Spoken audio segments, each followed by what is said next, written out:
Good evening, everybody, and welcome to the work session meeting of Mayor and Council for Monday, April 8, 2019. Adequate notice of this meeting has been provided by posting on the bulletin board in Borough Hall, by email to the Ridgewood News, the Record, and by submission to all persons entitled to same, as provided by law of a schedule including the date and time of this meeting. I'd like to remind all members of the public that we have 3 fire exits in our council chambers, 1 on each side of the dais and 1 in the rear. Roll call, please, Madam Clerk. Councilwoman Bastide? Here. Councilman Canigo? Here. Councilwoman Davis? Present. Councilman Gordier? Here. Councilwoman Kaufman? Here. Councilman Papaleo? Here. And Mayor Mignon. Present. A motion, please, to suspend work session and go into closed session for the purpose of an interview regarding services for certified financial officer. So moved. Second. All in favor? Aye. Any opposed? We're going to be in closed session probably for 15-20 minutes. So, Casey, Deborah. Pieces of correspondence which are available through the Borough Clerk's office. Also on file are monthly reports for the Shade Tree Commission for February 2019, Environmental Commission, and the Board of Health for March 2019, and the Library Board of Trustees for April 2019.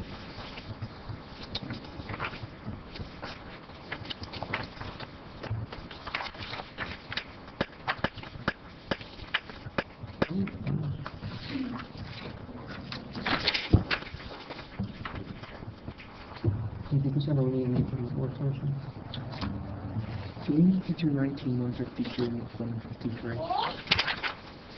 We're going to, yeah.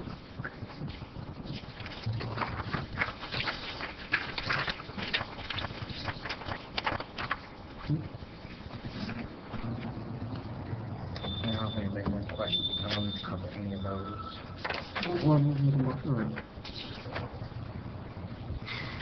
We have resolutions listed for consent, 19-148 to 19-151, 19-154 through 19-160. Does any member of council wish for separate vote or separate discussion, any of those individual? If not, I'll entertain a motion to approve those by consent. So moved. Second. All in favor? Aye. Any opposed? Councilman Calkins, do you want to read and move resolution 19-161, payment of the bills?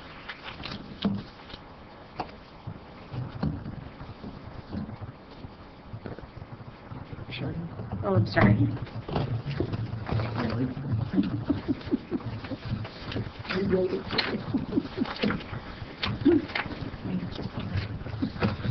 It's usually the last one. Yeah, it's not this one. Oh, it's not this one. This is Jenny.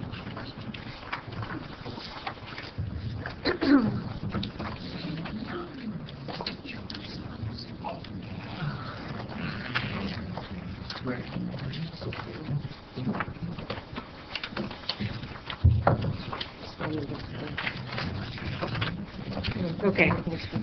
Payment of bills, whereas vouchers for the payment of goods and services rendered to the Borough of River Edge have been received, and whereas each bill has been checked by the receiving department, approved by the Chief Financial Officer and Borough Clerk, and reviewed by the 3 members of the Finance Committee, now therefore be it resolved that bills as listed now be confirmed for payment from the appropriate funds as follows.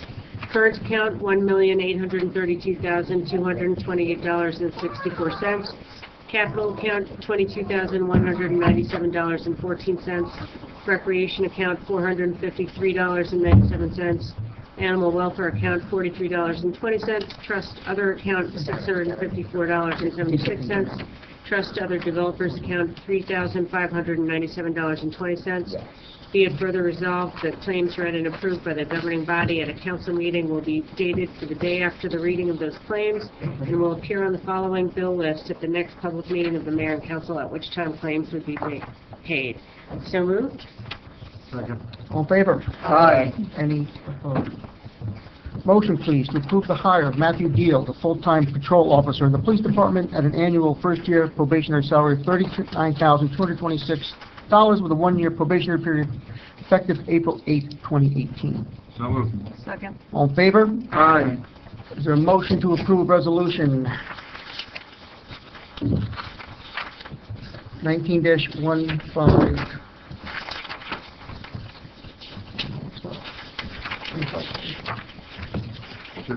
On 5. 152. Whose name's on which one? Is it Mr. Vick? It doesn't say. They're not specific. Here was 153. 153. So moved. Second. All in favor? Aye. Any opposed?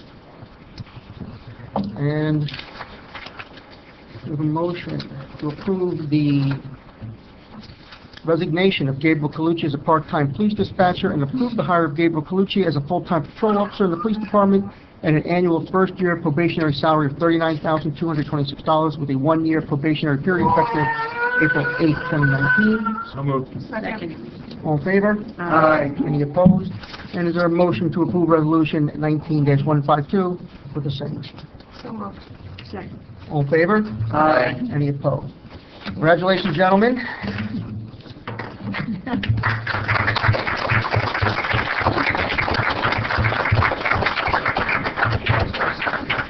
Welcome. Congratulations. Congratulations. Welcome. Congratulations.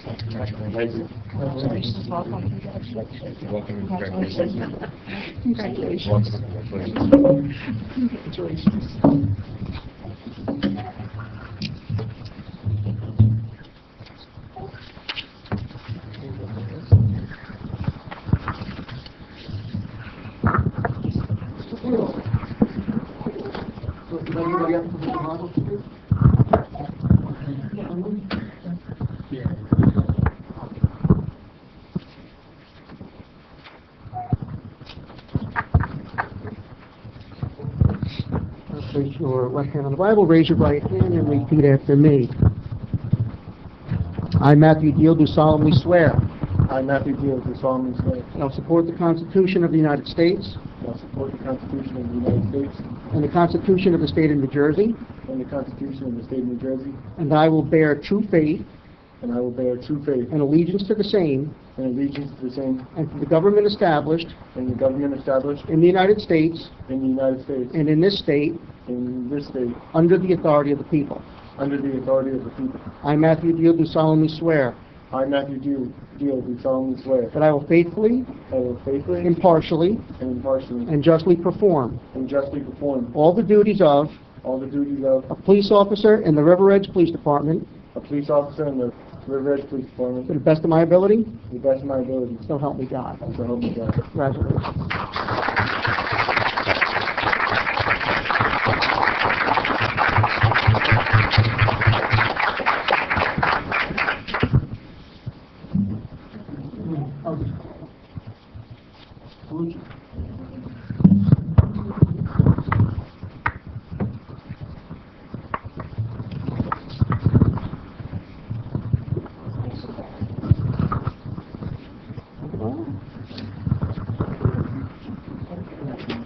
Left hand on the Bible, raise your right hand and read. Oh, you got that? That's fine. Is that what it said? It could be however you want to do it. Ready? I, Gabriel Colucci, do solemnly swear I, Gabriel Colucci, do solemnly swear that I will support the Constitution of the United States that I will support the Constitution of the United States and the Constitution of the State of New Jersey, and the Constitution of the State of New Jersey, and that I will bear true faith and that I will bear true faith and allegiance to the same and allegiance to the same, and to the government established to the government established in the United States in the United States and in this state and in this state, under the authority of the people. under the authority of the people. I, Gabriel Colucci, do solemnly swear I, Gabriel Colucci, do solemnly swear that I will faithfully, that I will faithfully, impartially, impartially, and justly perform and justly perform all the duties as all the duties a as police officer in the River Edge Police Department a police officer of the River Edge Police Department to the best of my ability. to the best of my ability. So help me God. So help me God. Congratulations.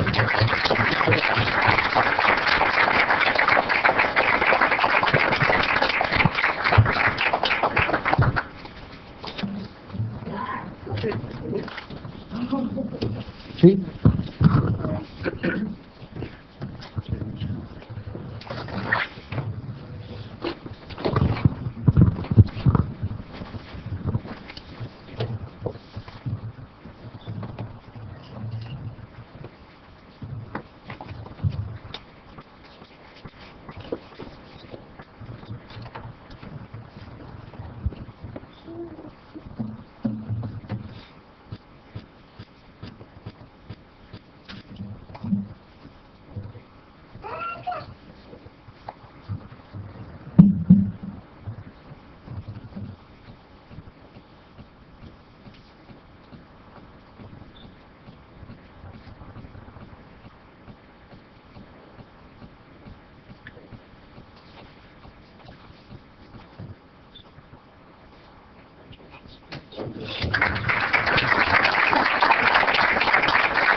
Gentlemen, you know, we say that government usually takes forever to make a decision, but I have to tell you, I've been up here 9 years, and we must have hired 10, 12 officers. I think this was the first time, Councilman Papaleo can back me up, the first time where we had interviewed candidates, and after they left the room, we decided we were going to hire them. So that's a testament to you, your families, the way you handled yourselves, the way you presented yourselves. And Gabriel, you're working in the police department already. So we have high expectations for you guys. We know you won't disappoint us. And thank you for accommodating us with the time shift this evening. I appreciate that too. And be safe. Best of luck. We'll look for a long, prosperous, successful career with us. Thank you.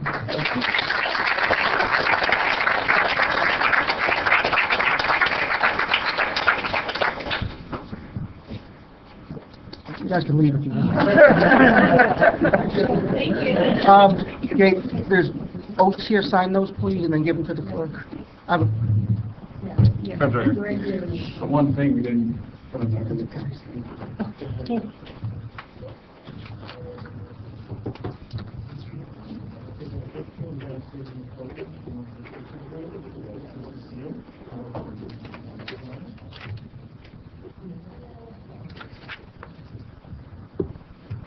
Should we witness our own?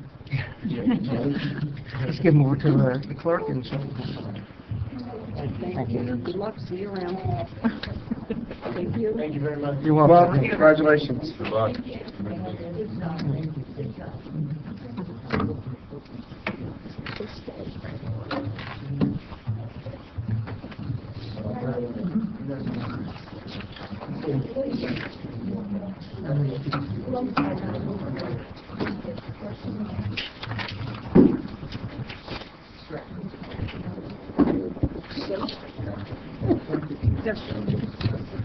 We're going to just go through a couple of the ordinances, then we'll go back into the work session, and then we'll need to come back for more ordinances. But ordinance number 19-9 on first reading, Madam Clerk, please read by title.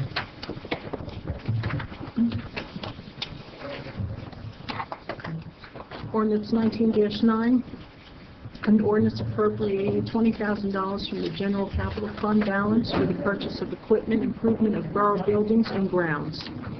And this is just to fund purchases of some of the items that we have already approved on our capital improvement list for this year. Is there a motion to adopt this on first reading? So moved. Second. Roll call, please. Councilwoman Bastidt? Yes. Councilman Kamigo? Yes. Councilwoman Davis? Yes. Councilman Godier? Yes. Councilwoman Kaufman? Yes. And Councilman Papaleo? Yes. The ordinance passes on first reading. There will be a public hearing at a later council meeting. Ordinance 19-10, Madam Clerk, please read by title. Ordinance 19-10, an ordinance appropriating $15,385 from the general capital fund, capital improvements fund for the purchase of equipment. Similar ordinance, just for other items for different departments. Is there a motion to adopt ordinance 19-10 on first reading? So moved. Second. Roll call, please. Councilwoman Bastidt? Yes. Councilman Kamigo? Yes. Councilwoman Davis? Yes. Councilman Godier? Yes. Councilwoman Kaufman? Yes. Councilman Papaleo? Yes. The ordinance passes on first reading. There will be a public hearing at the subsequent council meeting. And ordinance 19-11, Madam Clerk, please read by title. Ordinance 19-11, an ordinance to amend ordinance 19-3 to fix the salary, wage, and compensation of the officers and employees of the Borough of River Edge in the County of Bergen and State of New Jersey for the year 2019. Is there a motion? Second. So moved. Roll call, please. And Councilwoman Bastidt? Yes. Councilman Kamigo? Yes. Councilwoman Davis? Yes. Councilman Godier? Yes. Councilwoman Kaufman? Yes. Councilman Papaleo? Yes. Before we go back into work session, Michelle, are you here for one of the proclamations, or for which, I'll give that to you now so you don't have to.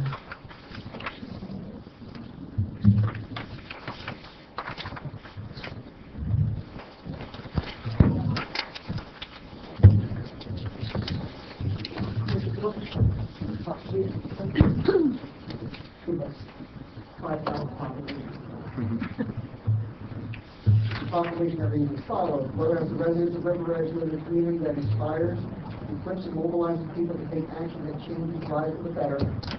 And whereas our dedicated volunteers connect with local community services through dozens of community service organizations, and whereas individuals and communities are the center of social change, discovering their power to make a difference. And whereas during this week all over the nation, service projects will be performed and volunteers recognized for their community service. And whereas the giving of oneself in service to another is the power to giver and recipient. And whereas experience teaches us that the government by itself cannot solve all of our major social problems.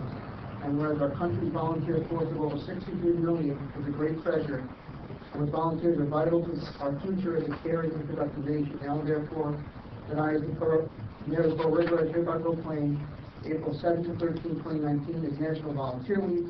The River Edge urge my fellow citizens to volunteer in their respective communities. By volunteering and recognizing those who serve, we can replace disconnection with understanding and compassion. Green is one of our Uber volunteers, you know, and we're proud to have here tonight, and definitely something that all volunteers and for yourself.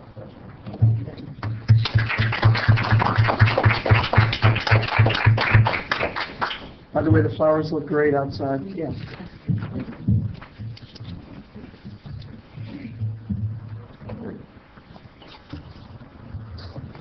Motion to suspend regular session and go back into work session. So moved. All in favor? Aye. Any opposed? We'll resume work session.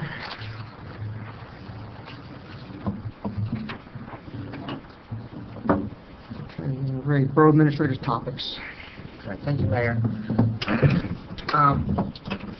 When I first got here, we started, excuse my voice, I have strep throat, so I sound like a frog. I apologize for that, but when I first got here, the council had introduced an ordinance regarding certain recreation fees, and then in discussing that with our recreation director, we found that it was more advantageous for us to take a second look at that and try to create a situation where we would create a range of fees, and the actual fee then would be set by the director and myself. That way, every time, which you already have that authority, it's already set up that way in the ordinance for the recreation director to be able to do it. But that way, every time a new program comes about, you don't have to introduce a new ordinance in order to be able to do it. Or if you want to do, we put the canopy at one of your fairs and you want to go from $55 to $57, you don't have to do a new ordinance. So we basically took a look at everything that was outstanding. We incorporated it into this ordinance that you will have in front of you. So what I'm asking council to do is the initial ordinance that you have put forth is to table that, and that ordinance will automatically die. And then the new ordinance you will introduce tonight, that will ultimately take place and supersede the ordinance that was taken. So it was a very good conversation with Carolyn, and I think it's a good compromise for all of you. And I did run it through our CFO as well too, and he has no issues with it. So That's all, we'll go back into open session. we'll go back into open session. Let me just get to audio equipment. One of the things we're going to talk about tonight is get a little bit more into capital. I know you've spent months and months and months now on the capital budget. And I'll cover some more information on the regular budget and the capital budget in a minute. However, I do understand that there's been some conversations about upgrading some of our microphone systems here in the council chamber, as well as some reporting information. And we started the process of gathering that information, which is enclosed in your packet. If it is council's desire, you can include that into the capital bond ordinance, which I'm going to get into in a minute, and be able to address that under that funding source and kind of take care of it. It doesn't necessarily mean we're going with that particular vendor that's in there, but we want to give you a ballpark idea so you had an understanding of what the price is and what it's going to come in, and at least give you, a pretty rough range. So you're going to get 3 bids for that? Well, we're doing the research as we're doing I'm perfectly comfortable with the bids that we got. I mean, Stephanie and Alberto only worked on this all last year, so the one we have now is the most comprehensive upgrade for the chambers. We had people come in, and some people basically, replace the mic, but we know it's more than that. The last company who came in, we need to upgrade our mixer to have 11 mics so we can do the TV. That was one of the requirements.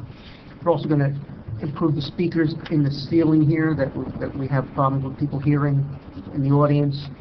There'll be better microphones, so I think the comprehensive approach is probably the best for the general needs of for servicing the room, and then also for the TV that's really the next last step before we can go on air. So I'd rather move forward with that sooner rather than later.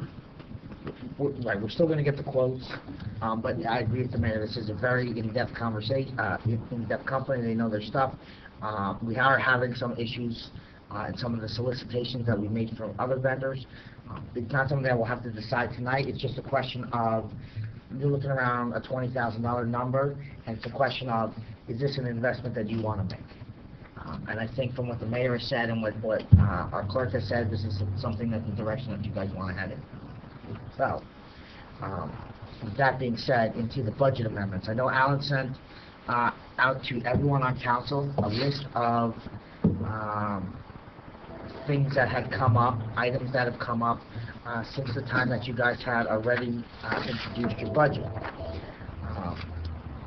Sent that out to everybody on council. Alan and I have met on it several times as well.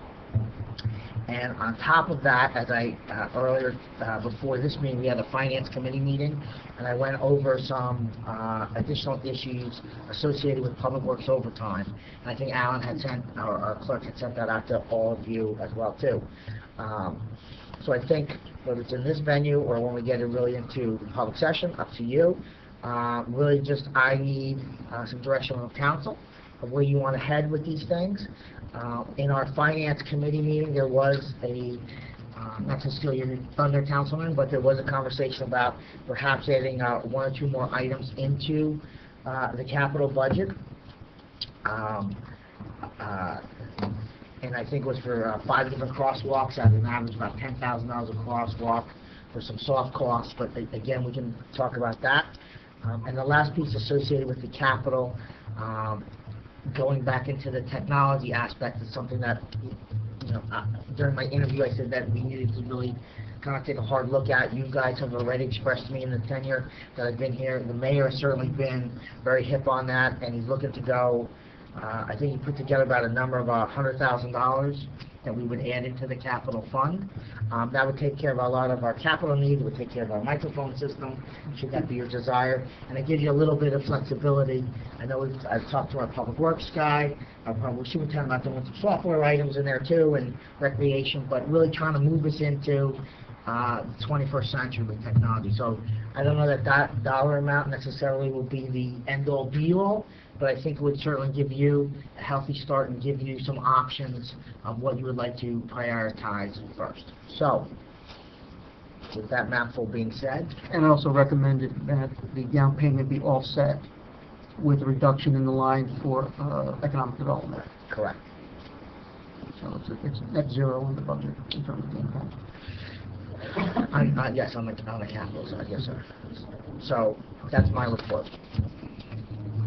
Do you want me to go into an explanation of the 5 crosswalks now? Sure. All right, so, and I apologize because I didn't get an opportunity to call everybody on the council beforehand. I've spoken to a couple of people and I spoke to the finance committee. There are 5 crosswalks which we discussed at the Traffic and Safety Committee the other night, which the Traffic and Safety Committee and I myself believe do need those flashers like we have over at Midland and Pyle, I believe. Just a button that a person crossing the walk would hit, and then it would be flashing lights. The first one is the crosswalk that we just made at Kinderkamak and Wayne. At night, the bus lets drivers off on the, I guess, the easterly side of Kinderkamak, and they have to cross Kinderkamak, and there's numerous pedestrians that regularly cross there at night. It's dark. I mean, I've seen people almost get hit. When I've gotten off the bus there, I've almost gotten hit. I mean, you take your life into your hands trying to cross the road there. Also at Kinderkamak and I guess Clarendon, where the 7-Eleven is, there's a lot of kids that use that crosswalk. I used it on Saturday, and I almost got hit by a car on Saturday when I was trying to cross that. I went for a walk. And then the other 3 are the schools. On Bogart Road and Continental, the crossing guard there in the morning at Joe McGarry Crossing, where probably 80 to 90% of the kids at Cherry Hill cross there in the mornings, and whichever crosswalk is the busiest at the school at Fifth Avenue at St. Peter's, I believe that should have a crosswalk too. And all these are venues that are not only used during school hours, because the fields are often in use for baseball, softball in the summer, soccer in the fall, and so forth. These fields are regularly used, and there's regularly kids at night that are crossing here. So I think these 5 crosswalks need the flashers. We have a very soft number of about $10,000 a piece for everything said and done, installation of these flashers. So I'm asking for $50,000, I guess, to go into capital, and then we would have to put in 10% and bond the rest out. But I think this should be a priority for us, because we're just, moments away from disaster. Not that it necessarily means liability for us, but we certainly want to safeguard our citizens. I think that's a good idea. We've been slowly upgrading it. It takes a very long time to build it. I think we have countdown timers on every intersection. So this is just a natural progression, and I think it's worth investment. Did anybody look at Kindercomack and Madison by the post office? No, but The we can past certainly... 2 weeks.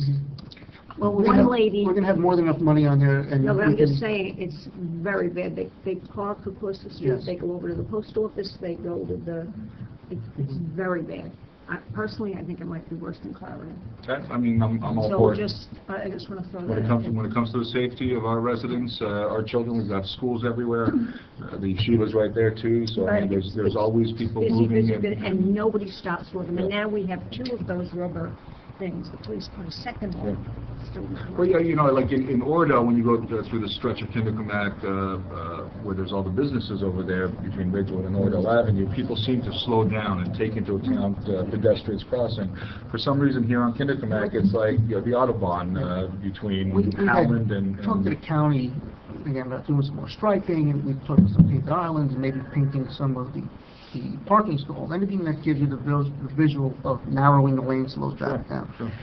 They did that special surfacing in Oradell, but that was part of the grant, I believe, that the Right. county did. Right. But the speed limit's 25 there, and it's 30 30. here. I don't know. Oh, In Oradell. We've never really determined whether it was actually 25, or they just posted It's not. They the sign. posted If 25. you look at their ordinance, it's not. Oh, it just says it on the sign? Okay, well, all right. Ours was actually lower. Ours was actually petitioned the county, and ours was officially. And they lowered lowered to the whole 30. stretch of Kindercomack, including Oradell. If they want, they can sign it however they want, but It wouldn't Okay. stand up. it's not a challenge. I think it's a fantastic idea. Great. I So appreciate that. I'll add that in plus soft costs. I just had Yeah, a question. absolutely. I know Councilman Kaufman had talked with me about some technology safety issues. It's in the- it's in the number. Okay. I mean, that's why I made it 100. Okay, I just want to make sure Yeah, that yeah. that's Oh, addressed. and I'm, we'll ask Ray to make sure the bond council writes it pretty broadly, Okay. so we don't just say it's for, yeah, so it's not just, desktops or laptops only, so. Okay. Because I said one thing I want to look at also is upgrading our locks in the building too, and go maybe with a key pass system internally and externally, so that would fall into there, maybe some more security cameras and things, so all that could fall into technology. Yep. So is there a motion to amend the capital budget? So moved. Second. Second? All in favor? Aye. Any opposed? Good. Thank you. Anything else? Anything else on the budget amendments? I don't know if you just want to report out on them, or The however items? you want to handle them. Yeah. Alan, like I said, Alan had sent around a change of $41,653, was on your log. And then we also had a conversation regarding, there was a error for Public Works, that was roughly $35,000 was shorted.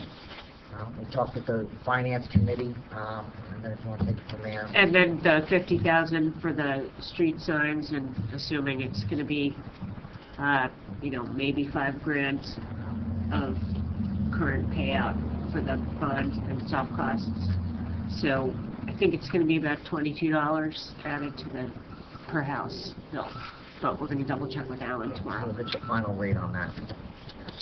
22 over the In 90. addition to what we had introduced, right? We're not a tax budget for that. No, not at all. So this time we go back and get that, try to get We'll take, I'll sit down and I'll meet with Al tomorrow, we'll go over all the different changes, and I'll send out a memo, either Alan or I, or collectively, we'll send out a email to everyone on council, and let you know these items that you were looking for, what your new rate is. And then if you want to get together again and have another meeting and give us additional direction from that, we're more than happy to do that. So to come back to a zero, we need to add $80,000 or remove $80,000 in cost and/or increase revenues. Correct. Go back to the 93. Okay. So I have to Okay. covered everything else. So can I just ask, Oh. the cleaning Yeah, the cleaning contract, contract, Yes, yeah. ma'am. That's in there. that, what we saw in our packet Yes. includes recreation for those. Yeah, Okay, perfect. we've got all the fields on, and come to learn that every department has a guy. So, I'm trying to eliminate the guys, but, yeah, this takes care of the, Borough Hall, the police, the recreation facilities, and the fire departments. And the library wants their guys. A little bit unclear, Mayor, if I could. The Shade Tree and DPW had asked for an electronic system that would streamline, It's in there. That's in there. It's in there. there were two. Is it the less expensive or the more expensive one? There was a $2,500 one. Yeah. I don't know the details of it, I know that's what Alan had put into the budget. 25, right. I think it was a 3750. Okay. That's what I thought. That's why I saw the 25. And I thought that the Shade Tree had asked for the, Well, you may want to just make a motion to amend that now. I mean, if it's less than, you know, we...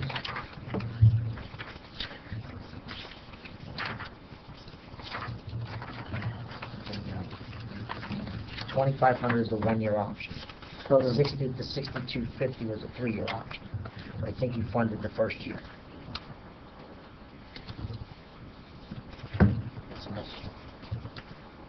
Okay. I'm good. Thank you. Yes, sir. And there was no increase in the overall cost of the cleaning services? Okay. Or minimum? It was minimal, not enough that we have to adjust this. Okay. And it was covered, the additional cost was already covered in the, within this 41,000. Yep. Okay.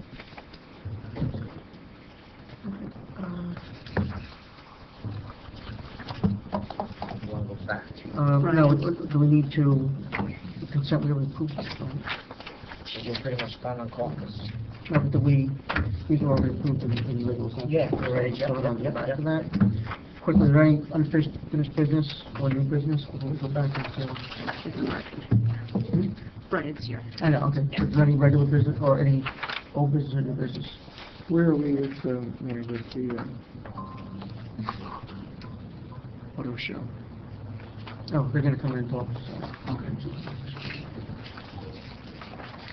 Anything else? Adjourn work session, go back into regular session. Second. All in favor? Aye. Any opposed? And we're now go back into regular session. All right.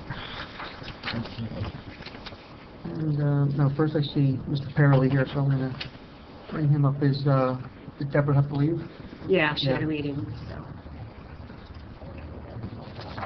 1 second, Barbara. No, you can do anything.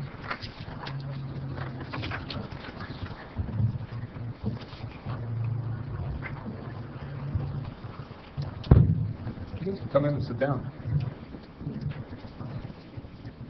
You by yourself? Get that? Right here? Oh. Don't yell at me. After all those meetings he drove you to, he doesn't get to watch. You're not here.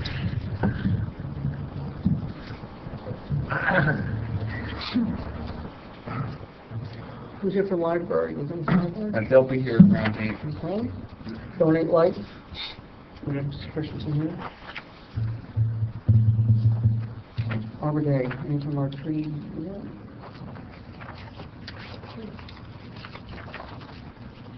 And while we're waiting on Mr. Parley, we will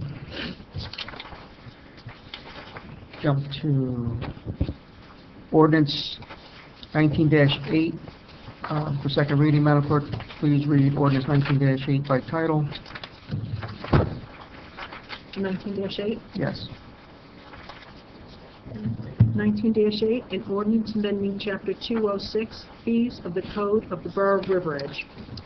Is there a motion on that? I'd like to make a motion to table ordinance 19-8. All in favor? Aye. Any opposed? And then ordinance 19-12, Madam Clerk, for first reading, please read by title. Ordinance 19-12, an ordinance amending Chapter 206, fees of the Code of the Borough of River Edge. And this is to modify our fee schedule for recreation. As we just said in work session, there were some changes to the way the fees were laid out, so we had to withdraw the previous ordinance and we're going to reintroduce here. So the motion to introduce 19-12 on first reading. Second. Roll call, please. Councilwoman Dees. Yes. Councilman Kanigo. Yes. Councilwoman Davis. Yes. Councilman Godier. Yes. Councilwoman Kaufman. Yes. And Councilman Papaleo. Yes. And usually we have Barbara Christensen comes in every year for Donate Life Month, but we're going to still read the proclamation for the record. She couldn't make it here this evening.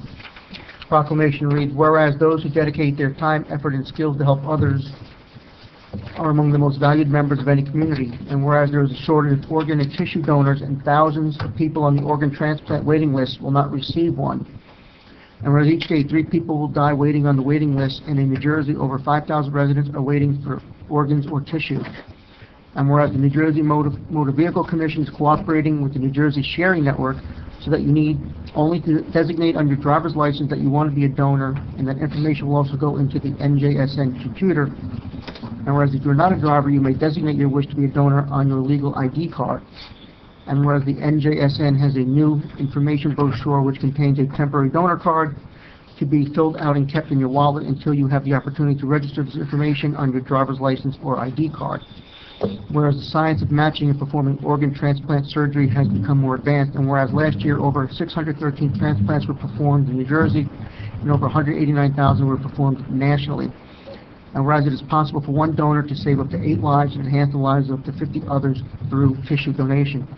Now therefore, I, as the mayor of the Borough of River Edge, do hereby proclaim April 29 as Donate Life Month in River Edge, and encourage people, if you haven't thought about becoming an organ donor, please do so. I had not done it for the longest time, and one time when Mrs. Christensen was here, one time she finally said, do it. And I did, and I'm glad I did. So anyway, we appreciate her efforts over the years in bringing this to the forefront, and we'd be remiss not to again recognize it this year. Mr. Pearley, the next.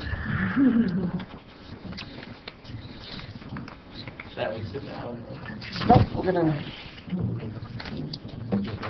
Okay, there, right, okay.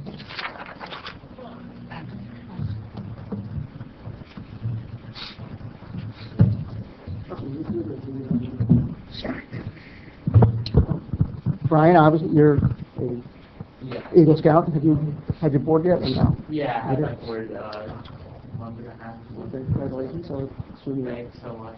very good. And just a little disclosure, I used to be part of Group 184.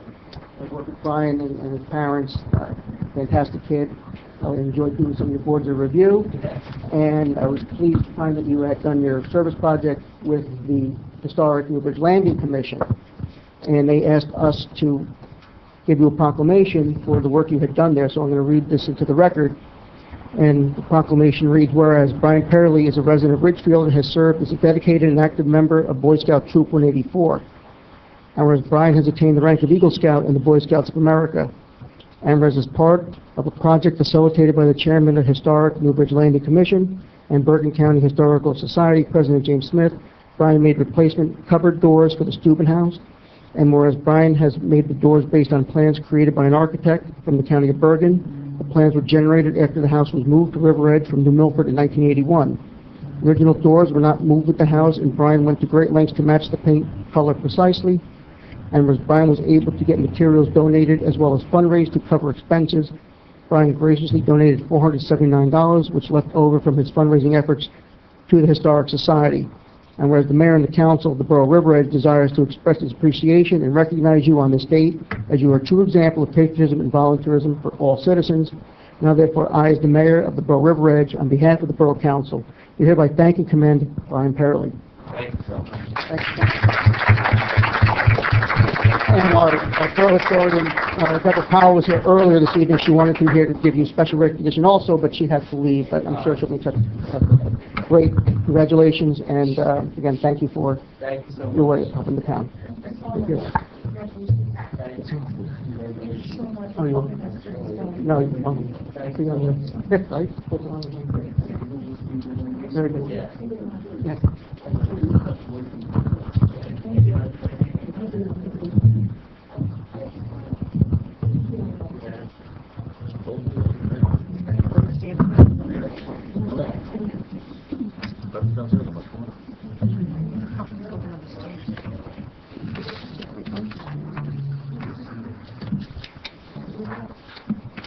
So we have some more. We're outside. They're all Should we bring them all inside, or? You can get them all? Can you ask them to, like, just come inside,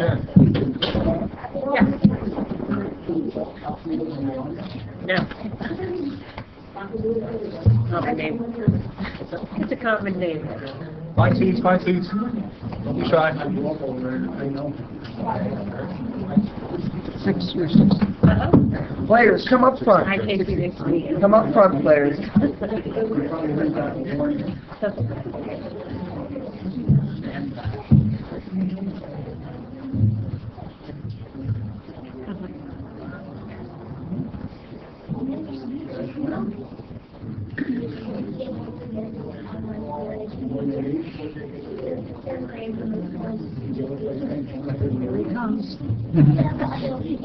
Aren't you spiders there?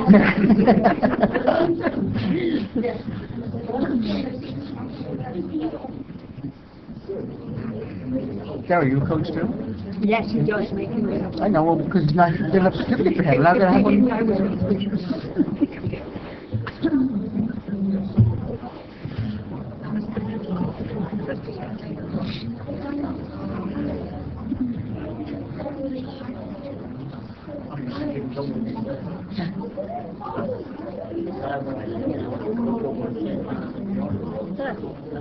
Come forward, you guys can fill in, Yeah, over we'll here. You just- can stand over here. Pile in, we'll do this. Bring it in, just come stand in the front here, yeah, just where you can fit. Building a bigger place.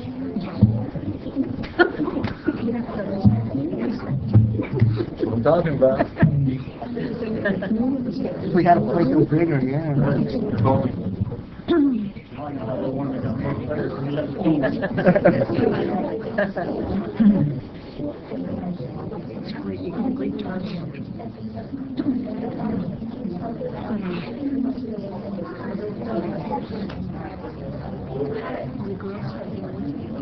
There's one girl team and then there's 5 girl teams. With 2 girl teams.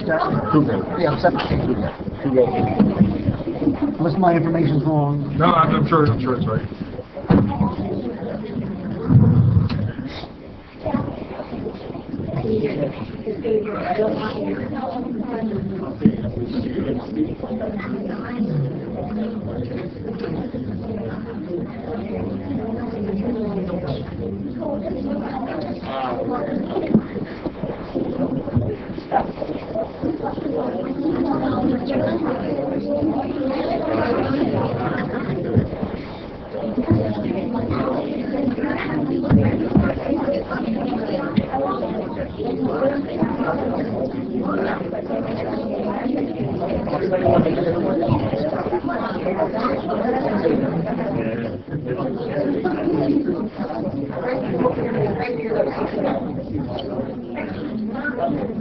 Come on in.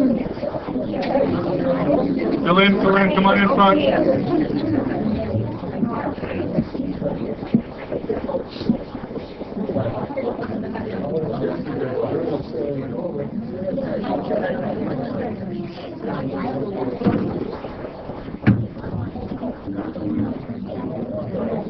Come on over.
There's still room in the front if anybody's needs to come back in.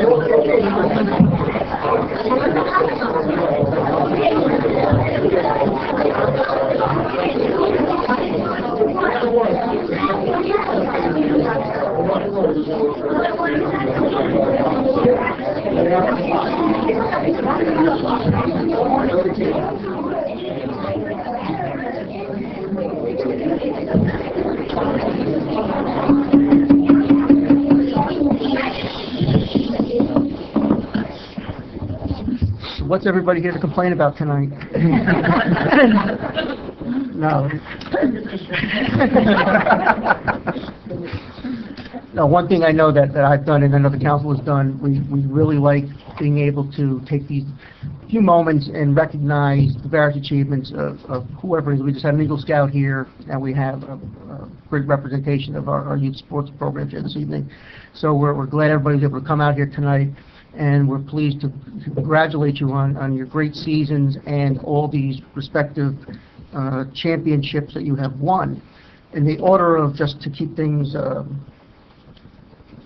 semi-organized, if I'm incorrect, just let me know. Do we have representatives from the third grade boys Colonial Division here? Okay. Let's go third.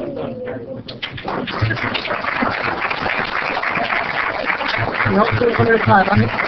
We have certificates for everybody, but I'm just going to read the names, and I'll give them to the coaches, and then they can hand them out. Okay, that way we can make this as smooth as possible. So we have Coach Anthony Kolyema.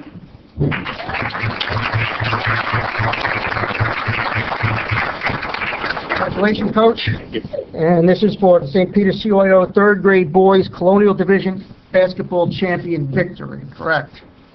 And we have on this team, Nicholas Ariema.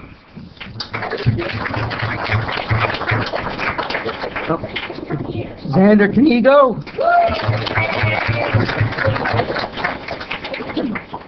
Luca Kolyema. Javier De Leon. Justin Kim. Brendan Komar. Michael Pescator. Brian Powers. And Ian Rossen. And I believe our own councilman is your coach on the team too, Councilman Canigo. So, thank you, Coach. Is that a trophy that he's holding? Well, so let's Stand up and look. Isn't that great? Just hold it up so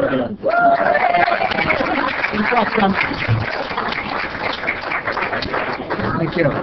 Next are the third grade boys Patriot Division champions. Coach Mike Nader.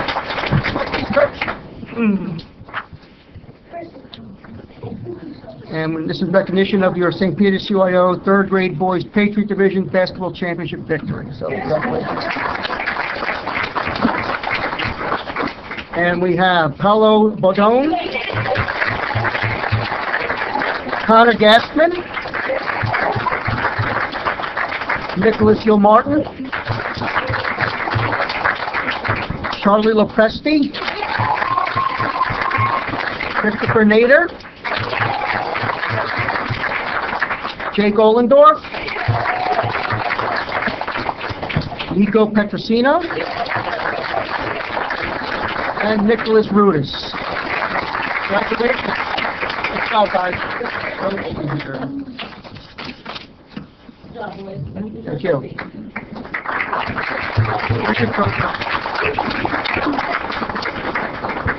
Fourth grade boys Liberty Division, Coach Arturi. Congratulations on your St. Peter CIO fourth grade boys Liberty Division basketball championship victory. Thanks, man. And the members of your team, Henry Arturi, Hunter Barone, Brendan Boyle, Michael DeGroat, Daniel Hughes, Jake Miller, Jack Mills, Ryan O'Shea, Luca Stramiello, and Luke Van Dam. Congratulations, guys. Good job.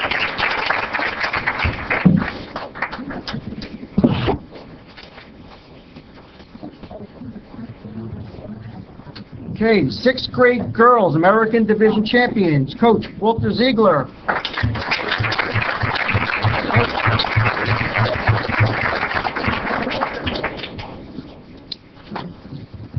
Congratulations, Coach. For your St. Peter CYO sixth grade girls, American Division basketball championship victory. And the members of your team, Carissa Austria, Catherine Babb, Abigail Burns, Stefan Byrne, Isabel Hacker, Lucy Hacker, Nell Maddich, Leah McHale, Morgan Sconza, and Casey Sconza. Congratulations, Coach. Good job. Congratulations. Coach.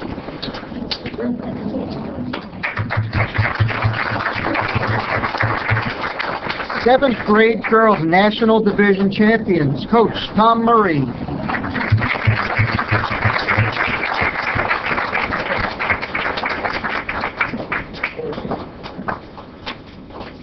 Congratulations, Coach, for the St. Peter CYO seventh grade girls national division basketball championship victory.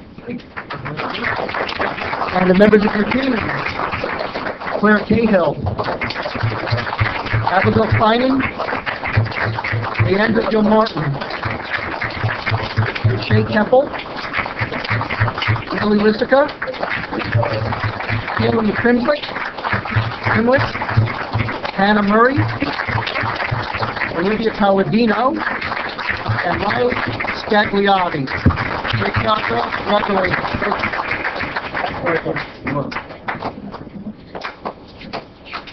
And last but certainly not least, we have 8th grade girls American Division champions, Coach Mike Volmar. Coach. Congratulations on your St. Peter CYO 8th grade girls American Division basketball championship victory.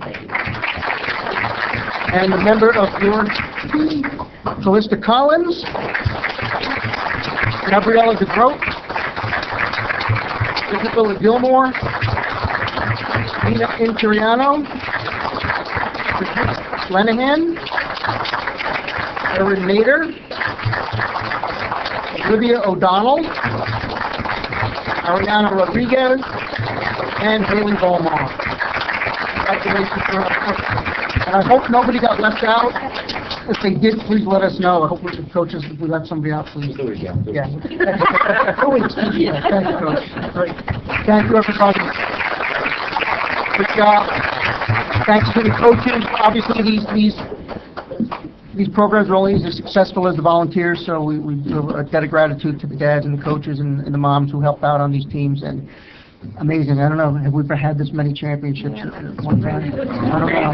It's great. So, all right. Well, thank you for all coming tonight. Thank you. And what's next Tuesday?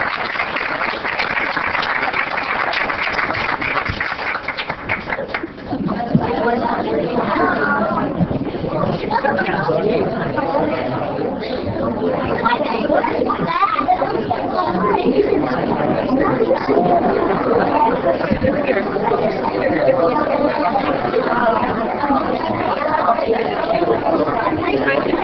you for allowing me to have one of those. But I cooked dinner with overpowering my I'm concerned. Wait, my phone's working? I made chicken piccata. Oh. Okay. I'll have another one. Start now.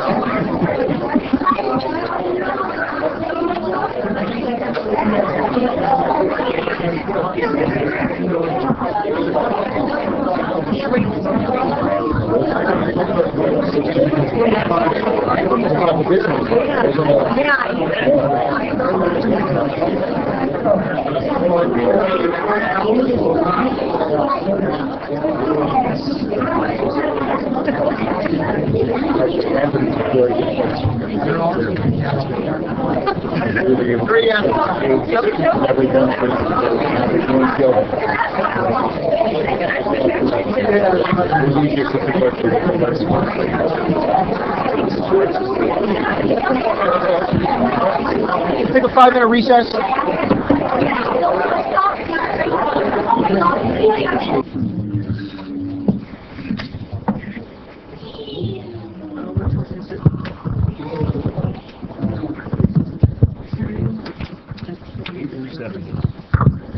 Councilwoman Bastu? Here. Councilman Kanigo? Here. Councilwoman Davis? Present. Councilman Gaudier? Here. Councilwoman Kaufman? Here. Councilman Papaleo? Here. And Mayor Mignon. Present. We have some special guests this evening, the Cho family. Are they outside there? Let's come up.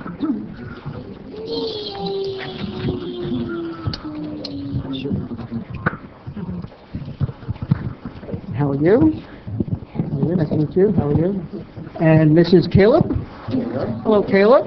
Hi. And Caleb here to help us recognize Autism Awareness Month, and we have a proclamation. We're going to read it to the record. And it says, whereas autism is a pervasive development disorder affecting the social, learning, and behavioral skills of those affected by it, and whereas more health professionals become proficient in diagnosing it, more children are being diagnosed in the autistic spectrum. And where there's no cure, it's well documented that if an individual receives treatment early in their lives, it is often possible for them to lead significantly improved lives. And whereas individuals often require a lifetime of specialized and community support service to ensure their health and safety, and to support families' resilience to manage the psychological and financial burdens autism presents. And whereas Autism New Jersey is spearheading an awareness effort in order to educate parents, professionals, and the general public. Now therefore, I, as the Mayor of Borough River Edge, do hereby proclaim April 2019 as National Autism Awareness Month in the Borough River Edge, and we urge all employees and residents to participate in our Autism Awareness Month activities in order to become better educated on the subject of autistic spectrum disorders. So we're very proud to have you here tonight, Caleb. Good job. And we have a special paper for you to hang it up, and it's very good to have you. Yes. So, good job. Very good job. Perfect. Thank you for coming tonight. Thank you. Yes. Yay! You're welcome. Welcome.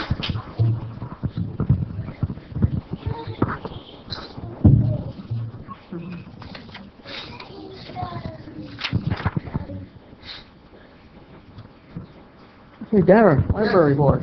Yes, sir. Here for our annual proclamation for our National Library Week. Ladies, come on.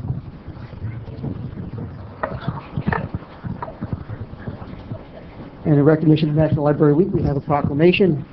It reads as follows: whereas today's libraries are not just about books, but what they do for and with people.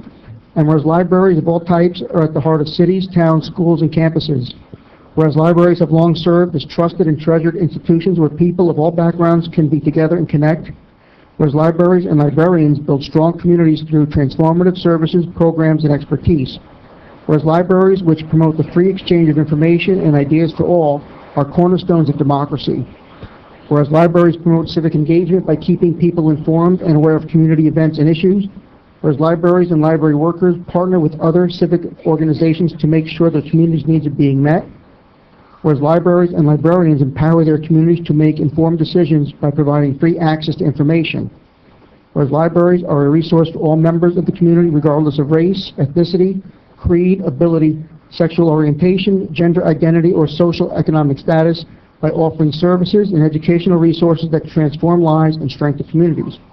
Whereas libraries, librarians, library workers, and supporters across America are celebrating National Library Week. Now therefore be it resolved that I, as the mayor of the Borough of River Edge, do hereby proclaim National Library Week, April 7, 13, 2019. I encourage all residents to visit the library this week and explore what's new at your library and engage with your librarian. Because of you, libraries transform.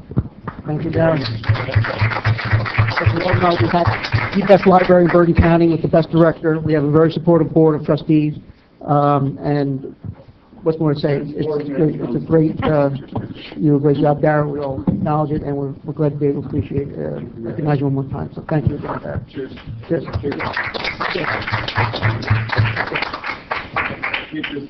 Yes. All the other ones from 19... Okay. Good. Dan, you want to come up for Arbor Day?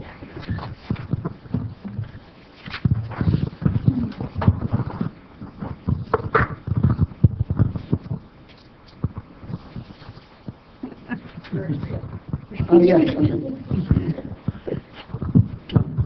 You make a joke, no, that's okay. In recognition of Arbor Day, we have a proclamation that reads, whereas in 1872, J. Sterling Morton proposed to the Nebraska Board of Agriculture that a special day be set aside for the planting of trees. And whereas this holiday, called Arbor Day, was first observed with the planting of more than 1 million trees in Nebraska. And whereas Arbor Day is now observed throughout the nation and the world. And whereas trees can reduce the erosion of our precious topsoil by wind and water, cut heating and cooling costs, moderate the temperature, clean the air, produce oxygen, and provide habitat for wildlife. And whereas trees are a renewable resource, giving us paper, wood for our homes, fuel for our fires, and countless other wood products. And whereas trees in our city increase property values, enhance the economic vitality of business areas, and beautify our community. And whereas trees, wherever they are planted, are a source of joy and spiritual renewal. Now, therefore, I, as the mayor of the Borough of River Edge, do hereby proclaim April 26th as Arbor Day in the Borough of River Edge, and I urge all citizens to celebrate Arbor Day and to support efforts to protect our trees and woodlands. And further, I urge all citizens to plant trees to gladden the heart and promote the well-being of this and further generations. Congratulations. Thank you. All the hard work we know you folks do. Thank you very much. Not the most easy job, not always the most popular job, but it's a good job, and we're all better for it, and we appreciate your effort tonight. So thank you again. Also are giving seedlings away at the library. Okay, so on Arbor Day weekend. Very good. You put it on the website too. It's on the website. Oh, okay, great. Thank you. Anybody else want to talk to me?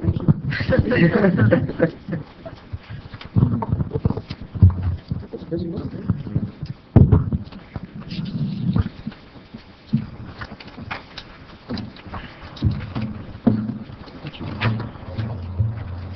Just scribble just everything in the last you go for it.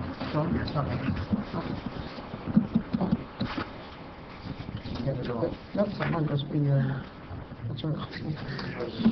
Some cryptic notes there.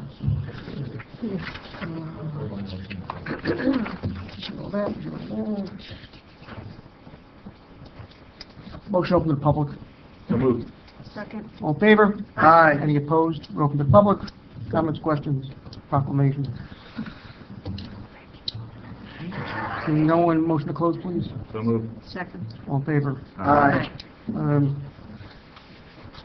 Chief, I guess I'll just have you come up, and we know if it's April, there's usually an issue with the car show. Yes. Unfortunately. And here we are again.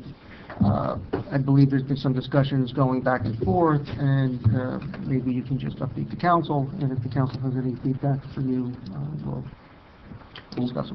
One of the things that was, Just for a bit of history, just so for the record, the car show submitted their annual request for permits, correct, and it was denied correct, for a couple of reasons. One was that there may be pending construction over there if the community center does progress, which is one issue. Yes. But barring that, I know over the past few years, there have been some issues regarding the management of the show and some concerns which you have raised annually, to be honest. Yes. That area needs to be addressed to ensure public safety, because I think everyone in the dais would say that, you know, we're supportive of the car show. We think it is a good event for the community. It's a very successful event for the community. It's something that's recognized outside our borders and really reflects well on the borough. So it is something that's become a pretty strong tradition and something that I think the council, myself, like to continue, obviously recognizing the safety concerns, and hopefully there's something we can do to alleviate these concerns on both sides regarding the issue. And I'd like to start by saying for the record that I myself, and on behalf of the police department, am not in any way, shape, or form opposed to the car show itself, and I also agree that it's a beneficial event for the borough, and it has been successful for almost 19 years now. I was involved in setting up traffic and logistics for the first car show. So that's how long I've been involved in it. So I'm not unsympathetic at all to the Cultural Center's desire to keep it running. However, the primary concern is in some ways it's been a victim of its own success in that it's grown past its current venue in its present format. And without some means of capping the number of entrants, the car show just has outsized its present location, being on Continental Avenue. And this is not something that happened in the last year. It's something I brought to the event organizers' attention as far back as 2010. So it's been quite a while now, and I have reports, after-action reports from lieutenants and sergeants and patrol officers who worked the details directly, enumerating the problems without getting into all the specifics. I can tell you that based on dealing with event organizers, and this was unique amongst all the times that I've dealt with special events applications, there was not only an unwillingness, but a flat-out refusal to accommodate certain requests that the police department had. And frustrating beyond that was the fact that even after a permit was issued, with all of the conditions met, it was viewed by some members that that was the starting point for further negotiations. So in other words, the entire event was already vetted, conditions were made, permits were issued, and then that was followed by sometimes a weekly revisiting of the application to add, change, or otherwise reconfigure parameters that had already been established. Some of the same parameters that were and requests that are denied have resurfaced year after year after year, and it forces those who are going through what should be a fairly boilerplate approval process to have to spend scores of police man-hours in working on this. So it got to more or less a breaking point last year. So even independent of construction, it was again recommended that they either find another venue or take steps to cap the number of entrants. When it was first done, first few years especially, it ran essentially without any problems whatsoever.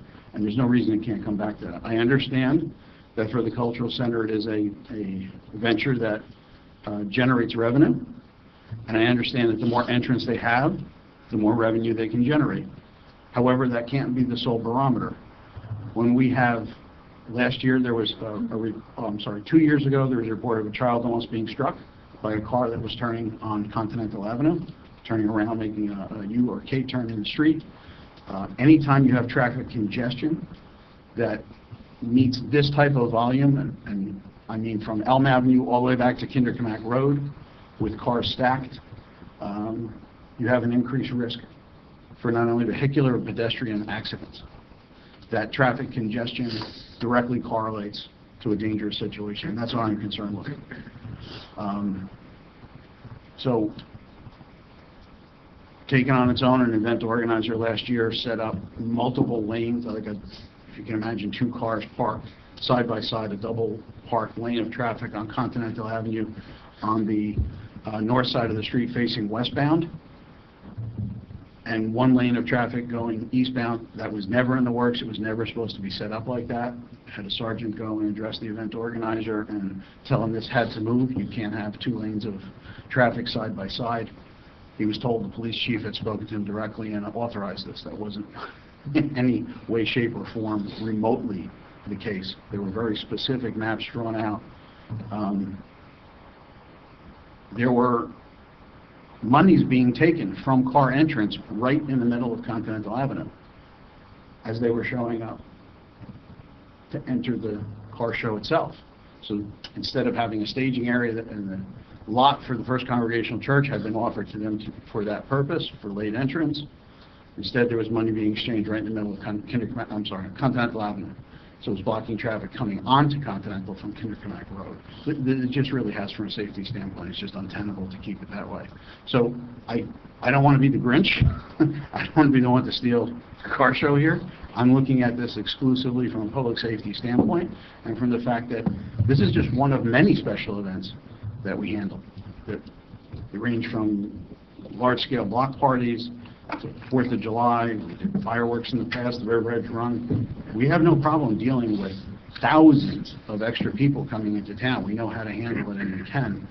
It's when there has been a concerted effort to circumvent the regulations that have been put in place and a complete unwillingness to cap the number of entrants to the event. I would just use as an example, if you were notified by the Recreation Commission that the River Edge Run was going to have 20,000 entrants this year. I mean, they wouldn't be able to host that under the regular confines of the event. Something would have to be done to cut entrants at a certain number, and they would do that. It would be reasonable to ask for that, and it would be reasonable to have that expected and to be agreed upon. In this case, that's the problem that I've been dealing with. So, if there is construction, I'll use two scenarios. A, if there's construction, and B, if there's not. If there is construction with the leveling of the old American Legion building and the lotscaping of that parcel, it's going to make it very difficult for them to set up where they had in the past, because they use that very parking lot to set up food vendors. They had an overflow of registration in the library lot, so that entire parcel of land being streetscape is going to be a problem. So that was the first consideration. If there's construction, I don't see how this can go on at that location, so a suggestion was made, find an alternate venue. I suggested even, and I'm not going to take it upon myself on behalf of the police department to do it, but there are alternate venues. There are events that are held regularly in Van Swan County Park, which is largely in River Edge itself. There's a lot behind St. Peter's, for example, and you would access it from Van Swan Drive, not from Van Swan Park Drive, not from St. Peter's, but I'm just identifying where the lot is located. That would make an excellent location for a staging area for show cars. And then you have Lot 5 that's adjacent to that across Van Swan Park Drive, which is the largest lot in Van Swan Park. I would imagine with some advance notice, the County Parks Department would be agreeable. They host a whole number of events there, and they're not only events given by Bergen County. You have local colleges, you have schools, there are art shows, there are concerts, Christmas displays, etc., that are done in the park, and I don't know if that's ever been reached. I saw the Cultural Center's letter where they said they need this to be adjacent to the Cultural Center property because of the fact that they have items that help facilitate it. I can't imagine they're anything more than they're, having a folding table and a couple of banker's boxes full of forms that couldn't be put into a van and transported to another location and set up at that location and still have a display elsewhere. Perhaps moving it to Riverdale High School, or, I know that there are a lot of car shows that are held in Paramus. They're in parking lot settings such as Garden State Plaza. It's been reiterated to me many times. They want the park-like setting. That's what makes me think of Van Swan County Park, because it's not just a park-like setting. It's a park that has ample parking access and can meet a much larger crowd than River Edge currently has. There's been no willingness whatsoever to entertain any alternative, and that's what has kind of led to this impasse.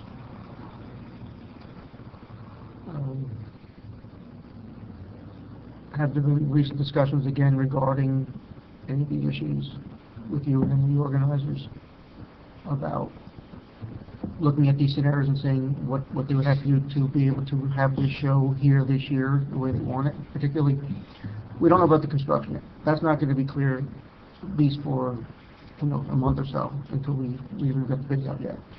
But I can pretty much sure if we get the bids out and they come in within our budget, it'll be under construction by that part. There's no two ways about it. We just don't know that's going to be the case at this point. That being said, they'll still have access to the library lot because that has to be maintained open to service the library. They'll lose the American Legion parcel itself. I don't imagine that the Rec Commission has any change of heart about using staging cars in Memorial Parkside, so I think that's probably off the table. They would necessarily have to reduce the number of entrants in that scenario anyway. What's the number you feel comfortable with? I've never been given an exact number of entrants. They have listed a number of persons to attend, and I'm assuming that included spectators. When the event first started, it was listed at about 700, and it's ranged as high as 2,000 in recent years. So now that's not entrance. I'm assuming that includes. 220 attendance. is the record. 200 to 225, that's usually. 225 vehicles Yeah. as entrance, including late registrations? That I don't know. Okay. But that's the number I usually hear. As I said, I know that larger number was referred to as how many people they expected to attend, so. Were the representatives of the Cultural Center invited for tonight? No. Not really, no. Not really. There is There's someone who could come come. down now if you would like it to. I don't know if you want to have, yeah. Yeah, I think you should It should be maybe separate. have one or two liaisons meet with them and. Yeah, I don't think that's something we should be Okay. doing at a public council meeting, so. Chief, obviously, I'm sure you'd be amenable to meeting with them and whoever wants to represent the town, maybe Ellen or Rex. Well, my other question was, isn't this something that going forward maybe should be under the auspices of the rec department? I mean, they should be taking point on this? It's a cultural cultural event. I did speak with Carolyn Beldanza this afternoon, and she's open to discussing with the chief the use of Memorial Park in the same approvals that have been given in the past, which was, I don't remember how many cars, but It was a maximum of 10 show cars to be placed on the southwest Right. path in the Right. park, the one adjacent to Continental right, Avenue. and that agreement has not changed, so that's still available. But they're going to also have to look at staging for their vendors, assuming that that Legion site is not of it. So they need to have a contingency plan in place anyway. So I think you have to look at both scenarios, and I just think that you're going to have to be amenable to a cap. It's just, They are. the way to do it. I don't want to speak for them, but, Well, they have been in the I have to past, tell you, so it's that's- brand new. And- Okay. The willingness. Okay. And the other thing, Chief, and again, that's Argue adamantly against that. my personal perspective was that I didn't appreciate, it wasn't you, getting calls from various people at various levels of different organizations the morning of that event, asking me if I can waive this, or if they can do that, or the chief said this, and my response to them, well, if the chief said that, then why are you calling me? Obviously, people were just trying to do what they wanted at the end. I know signs were coming down. There were all kinds of things going on there that should not have been. Yeah, event organizers in recent years So- have taken down no parking signs to allow more spectators to park in a no parking zone that was set for a detour. And one They of our officers were walked setting up taking near the signs. monument last year. They weren't supposed to be near the monument. They were No. specifically told not to do that, but they did anyway. So They did anyway. there's a lot of lack of follow-through. So they really need to, particularly this year, given the constraints that they're going to be under possibly, that there has to be a real strict adherence to some sort of plan. And whether that requires more oversight from the department too, we'll have to see if that's necessary also. But We have, in effect, because of the past history, we have been forced to provide oversight at every stage of the But I mean, with something like taking money on the street, that should not be happening. No. That's just, I think, excuse me, the chief's frustration is, here's the line, and I step over the line. And here's the line, and I step over the line. So if you're gonna have another meeting with the cultural center, and what's the line? I mean, you want to support your chief because he's saying from a public safety perspective that, look, here's the deal. I also get, I ran a car show, so I get, you know, and it's a great event, it's a fun event, but the organizers aren't going to follow the rules, and they're not going to listen to the police department. They're going to fight them in every turn. Then So, Raymond, I appreciate it. We do know what frustrates Chief. It frustrates us too. We have a long history with it, a very, very long history with it. We are well aware of it. The mayor said he's been on the council 9, I've been on 8, but many of us have been residents here. So we absolutely know what you're saying. So we appreciate you speaking, explaining what the chief's frustration is, but we really do But I think know the idea, the chief knows what the parameters should be. They gotta be explained, and then they have to adhere to it. But the That's- problem is that every year they're Well, but then- but explaining, they- and they but the promise, chief- and then they but- just but- do what they want. But then I maybe, think the cultural center, and I don't want to speak for them either, but I believe the cultural center and the subcommittee of the car show have made certain decisions about the contact person, because Right, the contact person has been the center of the violations. right. And if, I believe, the contact person was changed, and if there was a cap, and if, in the negotiations, it was made clear that the council was going to review with the chief in August or September the outcome, and then the council and the chief would be taking a stand about 2020, because right now we are so close to the event. I absolutely appreciate and that. we've done that every year. You've had. I have had after action. But I don't think that's happened with the council and, You've had copies of the reports. Yes, I have. yes, but I think then the council conveying to the cultural center that this is your very last chance. I think, I would like to see at least, Chief, and I know you will, to discuss that, a cap, a different, and clear, if any member of the cultural center, I would believe taking down a do not parking sign is an arrestable offense, is it not? Yes, it is. Then I think, as one member of the council, I think that person or persons should be arrested on the spot. And I just think they're gonna be clear that there's gonna be zero tolerance. If it can get out of hand, you're gonna shut the show down, and you're gonna say no more entrance. That's, we have to be, pretty firm on that. When you say, if I may, because obviously there was some discussion directly with the cultural center on the council's end, when you say a different contact person, if the contact person is just the one doing the liaison with the police department, and then the same, I'll say, event organizer is on the ground handling the mechanics of the day, there won't be any change. Well, I think there's also an understanding that that cannot occur either. Right. And So he could be there, but basically not do anything. It's kind of the... Man the table, stay someplace, stay out of the way. But That was he's the the understanding. overarching event coordinator at the site, as he has been in the past, the event organizer has been in the past. Understood. Doesn't matter who we had an agreement with. Understood, Yes. yeah. And if the cultural center doesn't want to make that commitment clear and open, then I think your recommendation must stand. But if these changes occurred, I think they would address the majority of your issues, except for construction. Yeah, my goal wasn't to cancel the car show. No, My goal I'm was saying that. to cut the car show back so that it was manageable and safe. That's always been my goal. It's never been to shut down the car show. It's simply, as I stated before, in the lack of any willingness to do so, it left me essentially no choice. And that was, again, independent of, I was getting toward that anyway, independent of the construction. The construction being on at that place, and the changes that would necessitate in terms of how certain aspects of the setup would have to be moved, I just saw that as, one hurdle too many for this year. That's why as soon as I found out what was happening there concerning the construction, I denied the permit And this just year.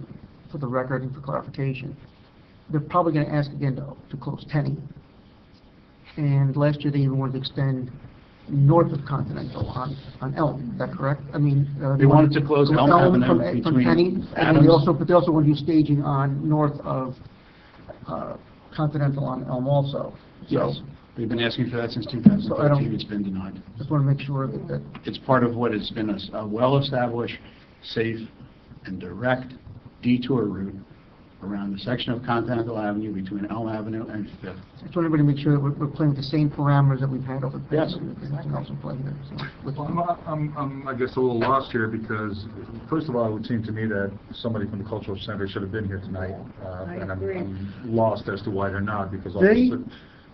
They would have come if they had known to be here. Well, it wasn't As gonna I have a said, as debate Michelle here. said, there is someone who will be the liaison, or our understanding is that they will be the liaison, and they are on call, and they would have been here, but it was unclear whether this was going to come up as a topic, and whether, and if it's going to be negotiated, whether we want to have that negotiation occurring in public. I think the we role- need to speak to that person. I think the role tonight is that we're asking the chief to meet with them.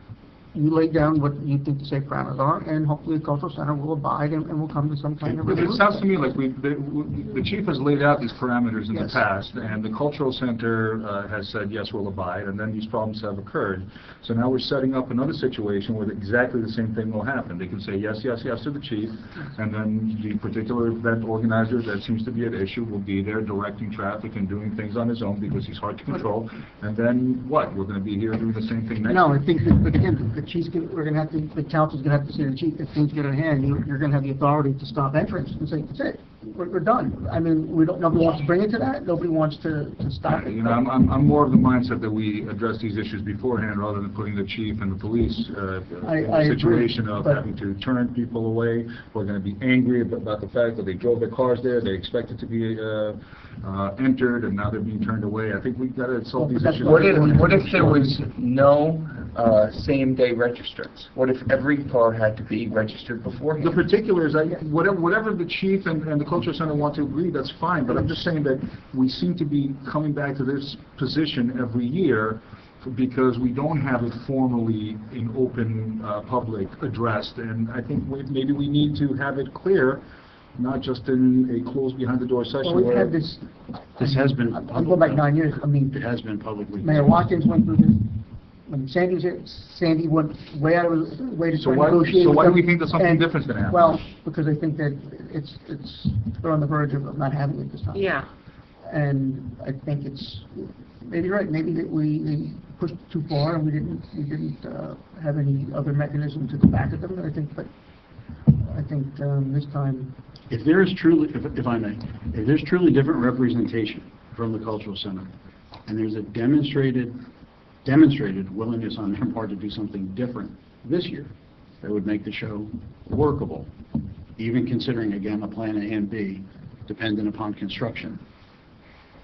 Either I or one of my officers will meet with that representative, and it would become clear right off the bat, something as simple as same-day registration.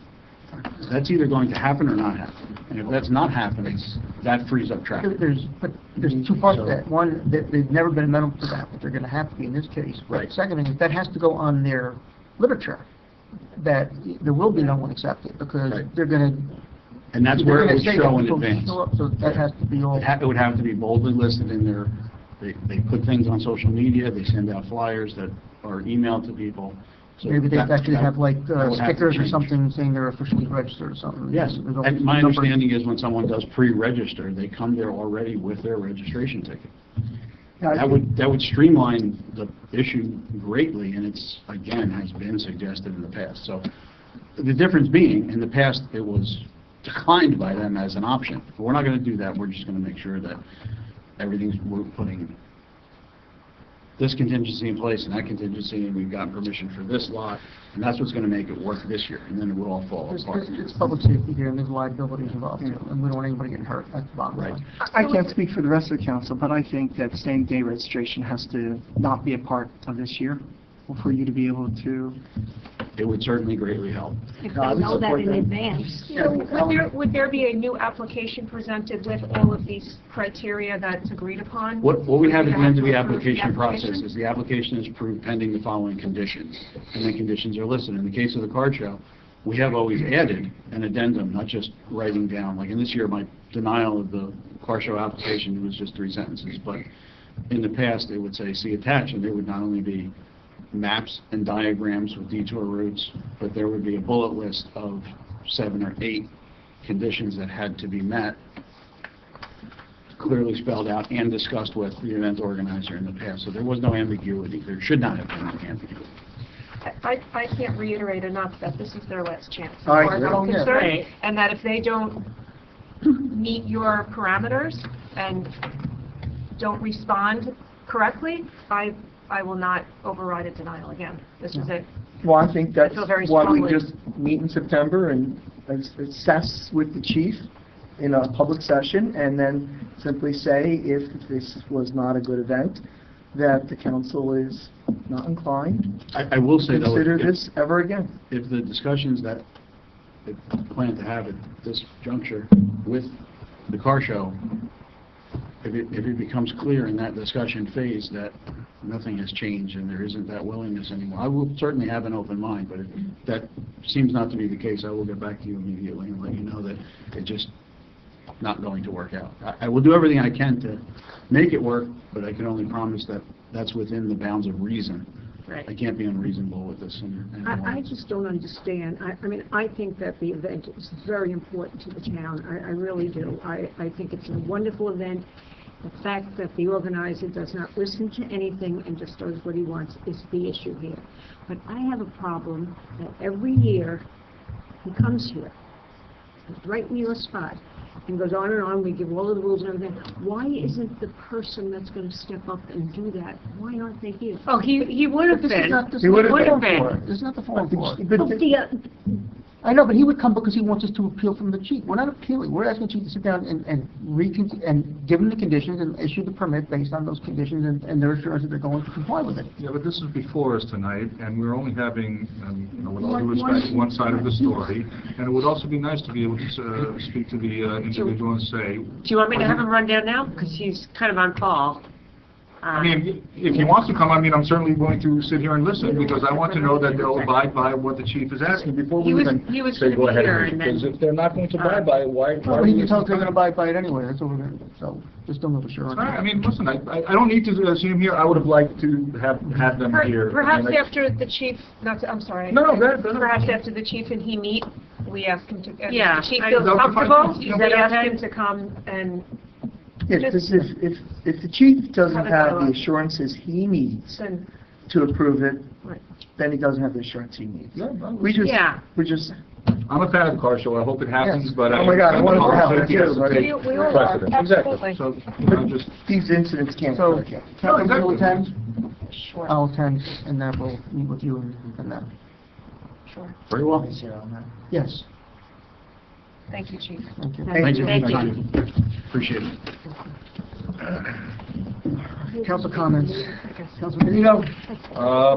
Just congratulations to all the children and coaches who were here tonight. It was wonderful to be able to recognize their achievements, and 6 teams out of our small little town. That's an impressive accomplishment. Certainly. And it was wonderful to see.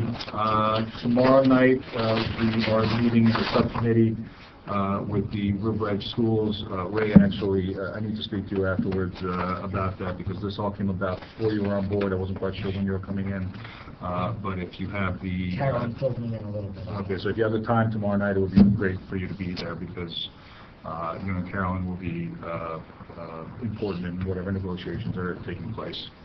And beyond that, what am I forgetting? I'll probably forget a whole bunch of stuff, so I echo everything everybody's about to say.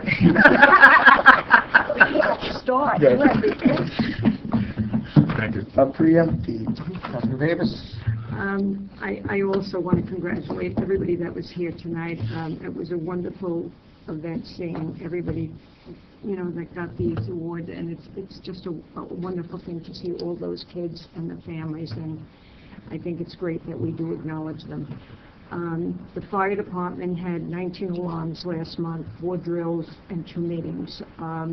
3 cooking fires, 1 vehicle accident, 2 gas leaks, 1 carbon monoxide, 7 active alarms, and 1 electrical.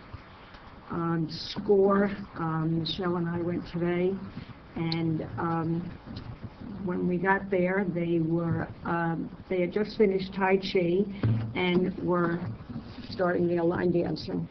And Carol said that they have many new members, and several of them are younger. So, I don't know what young is. Did you line dance? But anyway, pardon me? Did you dance? Did you line dance? Did you I dance? heard what he said. You want one? Councilwoman, did you dance? I had both, okay? I'm going to Is that what you would have continue. said, Dario? No, Dario's my friend. Charlie. Yeah, Charlie, keep it short. I have a new nameplate. Anyway, they were up to 49 members, which is very good. Barbara from the Temple spoke to us regarding the lease the next year, and they're concerned they want a year lease as opposed to 6 months. They probably will end up getting that, which we tried to make her feel better, and we told her that. And she said if we did 6 months, it would cost more money. I went to the Alliance meeting, which I'm sure that Ellen will talk about, on April 2nd, and they are also going to have a health fair for SCORE, so that's a good thing. And Officer Preisendorf and Lieutenant Walker were in attendance, and a lot of the conversation was, of course, about vapes and opioids, and I know that Ellen has offered to work on, I guess, through the county, to the state, to get the carcinogens listed on these vapes. They don't say that, they just say may contain nicotine, and that's definitely not enough. That's about it. Thank you, Mayor.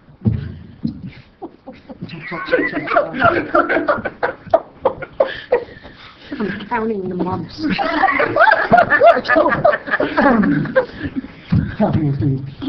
Thank you. You're a hard act to follow, Mary. Okay, so the Environmental Protection Commission, I hope everybody in the borough received their fabulous Recycle Right River Edge flyer. So the Boy Scouts, thanks to the Boy Scout Scouting for Food Initiative, Human Power delivered 3,000 of these flyers. They also reduced the number of single-use plastic bags for the collection by 1,000 pieces, and next year it will be completely paper-free, single bag free. So thank you to Allie Matthews from Troop 184 for organizing that.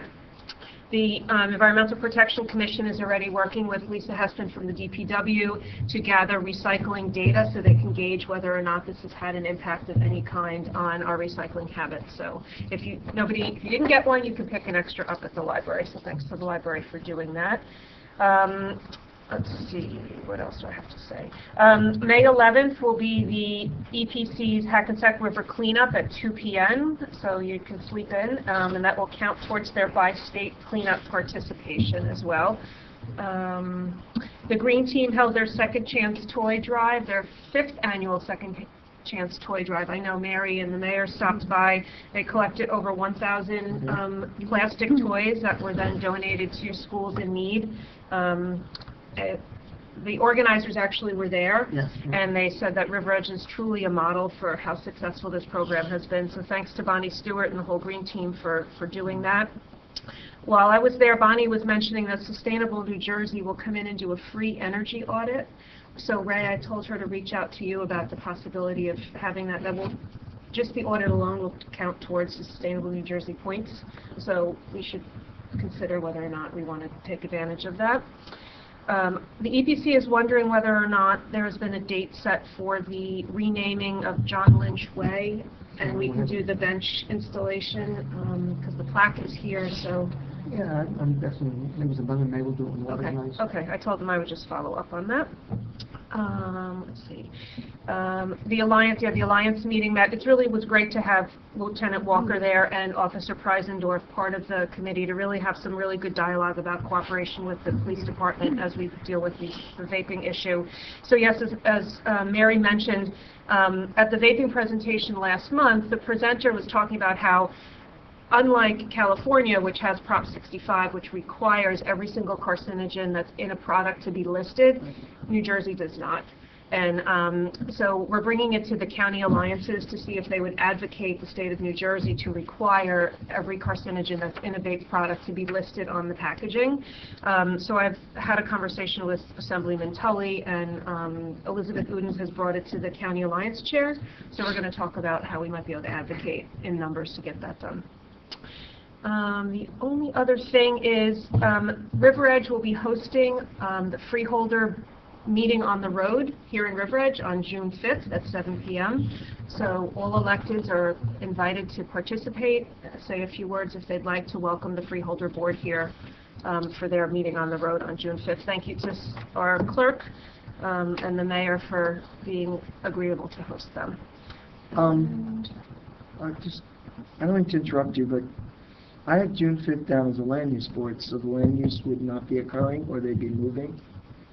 We can relocate them. Relocate. If we have a meeting. This was cleared Yeah. months ago. You know, I wanted to mention it. When did you say 7? 7 o'clock on the 5th.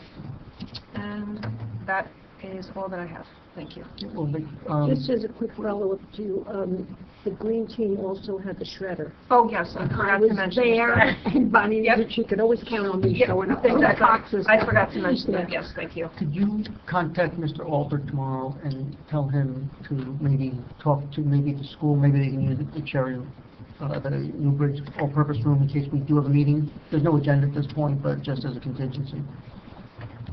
Thank you. No problem. Sorry, Ellen. That's it. Thank That's you. all. Thank you. Oh, thank you. Hold on, I'm just saving the date.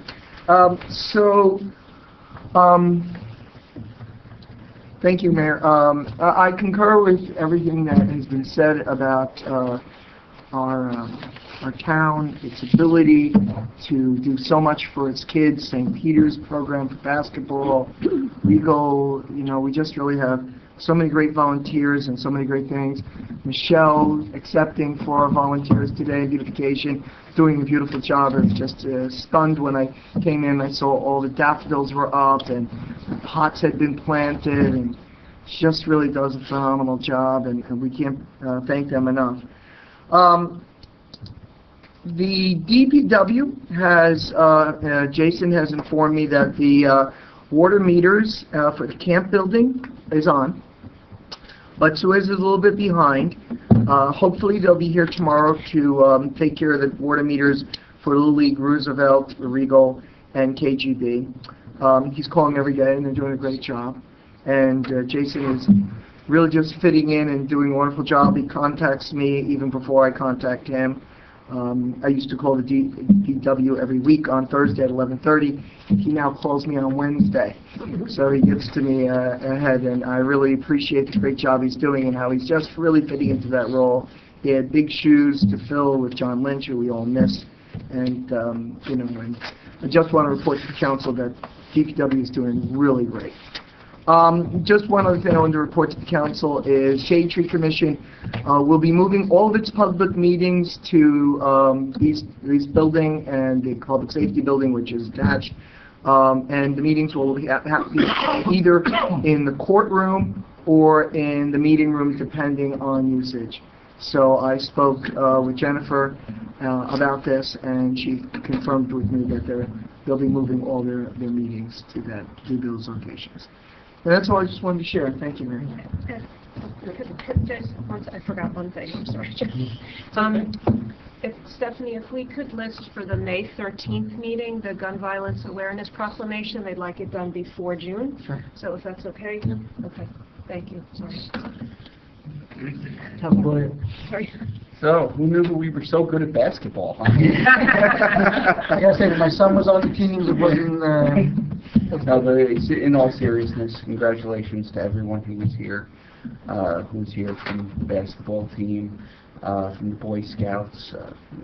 Great stuff there. The library board, and they do a great job, and I was very happy to see them here tonight. You do a great job as well, Michelle, and I'm happy to see you here as well. And volunteers are so important to our community. As far as the car show goes, I personally enjoy the car show. I take my son every year. He loves it. And I'm hopeful that a reasonable compromise can be made. between all parties involved so that we can maintain public safety as well as the enjoyment by the community of the car show. Thank you. Thank you, Mayor. Councilwoman? Just wanted to reiterate congratulations to everybody tonight, Brian, all of our St. Peter's kids, and Michelle. And the Historic Commission had their meeting last week. They were talking some more about the street signs they would like to do in town, and they were thinking about doing signs for the mayor's streets, like Manning, Webb, Zabriskie, and Bogart. And they were thinking about doing just a simple sign above the regular street sign with a QR code on it. That was Michael's idea. I think it's a great idea. You can put a QR code on the sign, and that way on the back end you can change it whenever you want and have a lot of information about the history of the town. And he was also suggesting we could make it like a quiz for the kids. They could get all 5 and win a prize. So I thought that sounded great. They've also started a Facebook and an Instagram page, and they're hoping to make a video shortly to put on both pages to attract more donations of historical material. So looking forward to that, and that's it for me. Do you have the handles, the Facebook and Instagram, like? I do. There's like nothing there yet. It's- Maybe at a but I'll- future meeting yeah. we can announce it. They need to ramp it up, so. Anything else to add, right? You talk too much. First 6 days here have been Sure. No, I think we're glad to have you on board. I think you've hit the ground running. I think things are moving in a positive direction. We're in good shape, so thank you. And thank everybody else, and without anything else, a motion to adjourn, please. Second. All in favor? Aye. Any opposed? See you in 2 weeks. 2 weeks. 2 weeks. Yeah. They rescinded or?